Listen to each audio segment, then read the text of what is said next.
diving suit? I got a diving suit. You have? How did you come by that? It happened when I was in the South Seas with a friend of mine, Wally Stewart. We were diving for pearls. Well, one day he was down below doing the job and I was up on deck with the native boys working the pumps. And suddenly I felt 4 pulls on his lifeline. That means haul me up. I knew there was trouble. So I looked down. See out there's as clear as crystal. And there was Wally fighting for his life with a giant squid. I never hesitated. I dived down and down into the depths, and I plunged my knife between those 2 hideous eyes. My lungs were bursting, a red mist before my eyes. The sea was black with the inky liquid from the squid. I gave the signal, and they quickly pulled Wally up. When we got him on deck, I unscrewed his helmet, and then I realized they'd pulled him up too quickly. He was dying from the dreaded bends.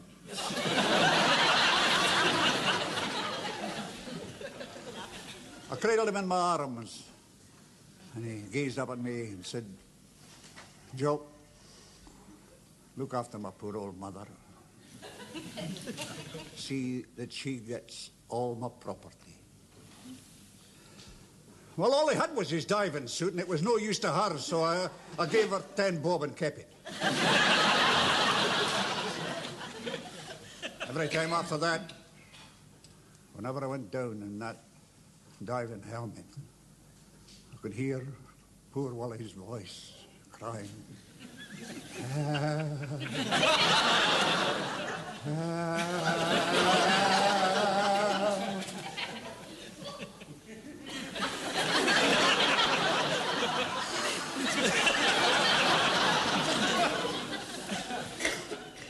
So, we take it you have a diving suit.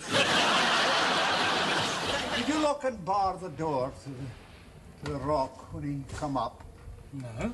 I left it open, nothing. Oh, then, wild horses wouldn't have dragged me down there before dawn. Why not, Mr. Frazer? Sit down, son, I'll tell you. It's because of something that happened to my old school friend, Wally Regan. He was keeper of the light on the Fairloch Rock. Wild, lonely, storm-racked cliff it is, I tell ye. And many a tall ship has gone to its cold, watery grave, pounding on those granite boulders. One night, it was just such a night as this, when the wind was wailing mournfully in the rigging. Mr. Frazer, lighthouses don't have rigging. This one did. Wally started down the stairs to bring up a new wick for the lamp. Near the bottom, something made him stop. Below in the gloom, you could hear a low, painful moan and a slithering. Something was moving in the dark. Wally started back upstairs. 20 steps up, he stopped and turned.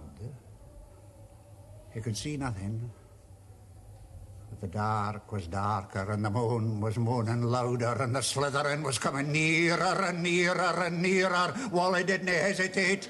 He scrambled up the stairs. Up and up he went, higher and higher, till his lungs were gasping and his heart was thumping out of his body. He daren't stop because he knew that the thing was behind him. At last he reached the top, and with one desperate effort, he flung himself into the lamp house and threw himself in the door.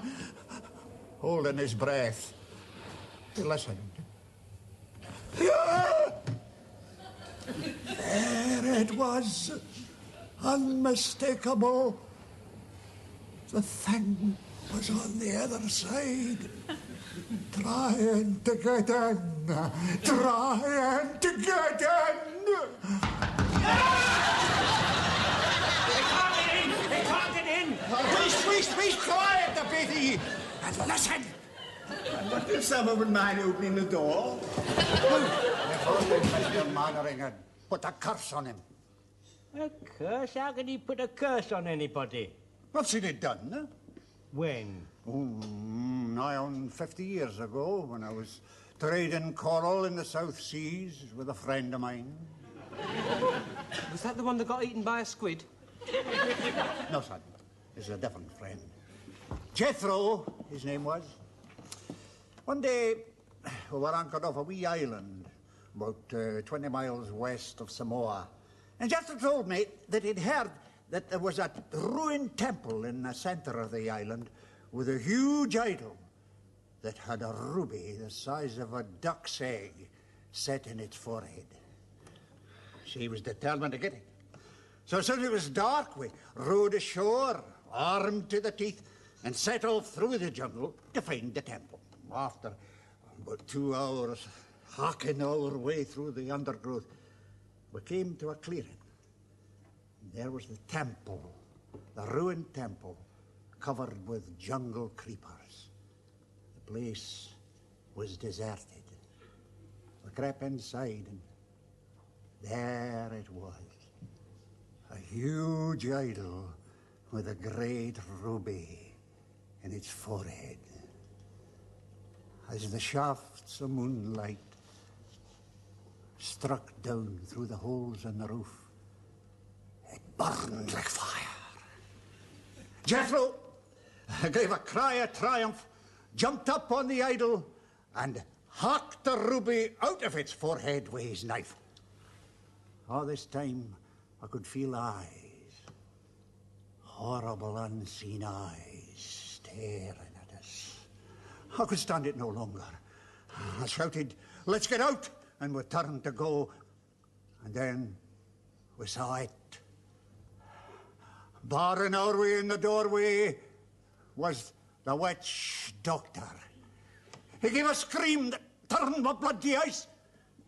He shook a bunch of bones in Jethro's face, and he cursed him. After all these years, I can still hear that terrible curse. "Death!" he screamed. "Death! The ruby will bring you death! Death!"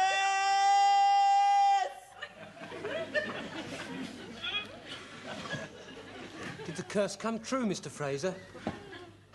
My son is dead. He died. Last year, he was 86.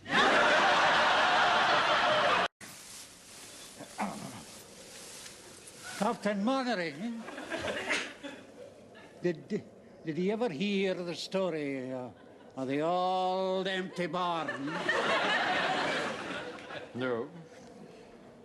Would he like to hear the story of the old empty barn? Oh, yes. Yes. Yes, it might put us in a good mood before we go to sleep. Pay attention, everybody. Private Frazer is going to tell us the story of the old empty barn. Carry on, Frazer. Right.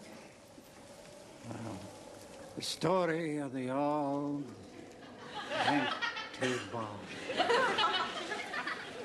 Well, there was nothing in it.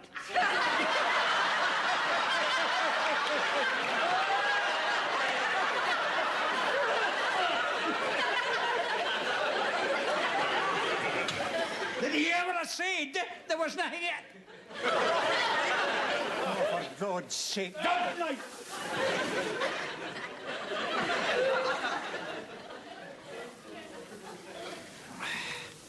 You know, Wilson, over the years that I've come to know the members of this platoon, I've grown quite fond of them. But I can't help feeling sometimes that I'm in charge of a bunch of idiots.